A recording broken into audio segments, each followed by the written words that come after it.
Sementara itu, Menteri Koordinator Bidang Pembangunan Manusia dan Kebudayaan Menko PMK Pratikno memastikan tanggap darurat bencana longsor di Kabupaten Pekalongan, Jawa Tengah berjalan dengan baik.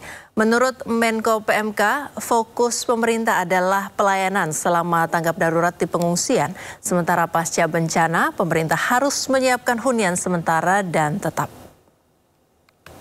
Ya, kami di Kemenko PMK salah satunya kan kita mengkoordinasi untuk urusan kebencanaan.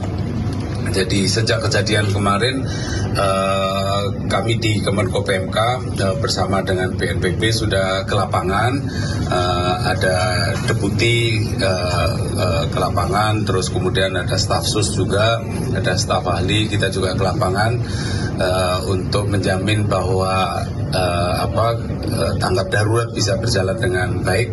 Jadi kita harapkan ini segera sejauh ini tanggap darurat berjalan dengan baik, tapi pasca itu kan masih banyak hal yang harus disiapkan ya. Seperti biasa kita harus memikirkan pelayanan selama tanggap darurat di pengungsian dan lain-lain, tapi setelah itu kita harus memikirkan hunian sementara, hunian tetap dan lain-lain. Itu sudah menjadi standar kami dan BNPB sudah bergerak sangat cepat di lapangan bersinergi dengan KL dan Pemda.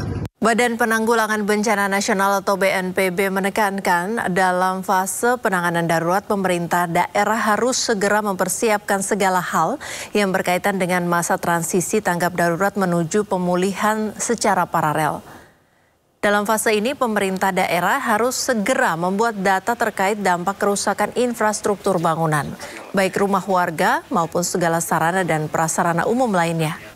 BNPB akan memberikan dukungan penuh untuk perbaikan rumah warga yang rusak, sehingga pendataan harus segera dituntaskan. Sedangkan untuk perbaikan infrastruktur seperti jembatan yang rusak, BNPB meminta dukungan kepada TNI dan Polri untuk membangun jembatan darurat. Sebetulnya waktunya tidak dibatasi. Di lapangan Bupati tadi ada infrastruktur yang rusak, dari kepala desa juga terkait dengan jalan-jalan yang longsor, ini terus dibersihkan. Kita datangkan alat-alat berat dari luar daerah Pekalongan, ada jembatan-jembatan yang putus, kita laksanakan jembatan darurat, ada beli dari pemerintah provinsi Jawa Tengah maupun dari TNI, dari Kodam, tempat ada Bapak Pangdam juga di sini. Kemudian masuk di transisi ini mulai pendataan, mana yang harus segera, yang menjadi prioritas adalah rumah masyarakat yang rusak, baik rusak berat, rusak ringan, dan rusak sedang. Nah setelah itu masuk transisi, setelah transisi masuk rehabilitasi rekonstruksi. Tadi juga saya sudah menyampaikan kepada pemerintah Kabupaten Pekalongan supaya dibuat segera rencana rehabilitasi rekonstruksi pas. Hari ketiga pencarian korban longsor di Petung Kriono, Pekalongan, Jawa Tengah kembali menemukan satu jenazah dari lokasi tanah longsor.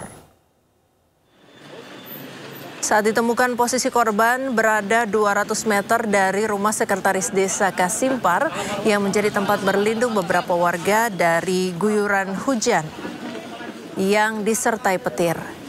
Jumlah korban yang ditemukan meninggal dari bencana tanah longsor ini menjadi 22 orang.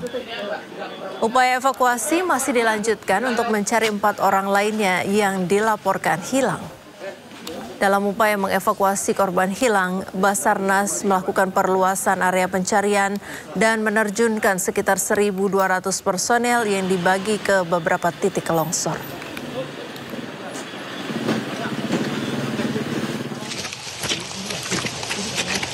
Sementara itu, tim K9 Polda Jawa Tengah menemukan jenazah bayi berusia 5 bulan yang tertimbun akibat tanah longsor di Kabupaten Pekalongan.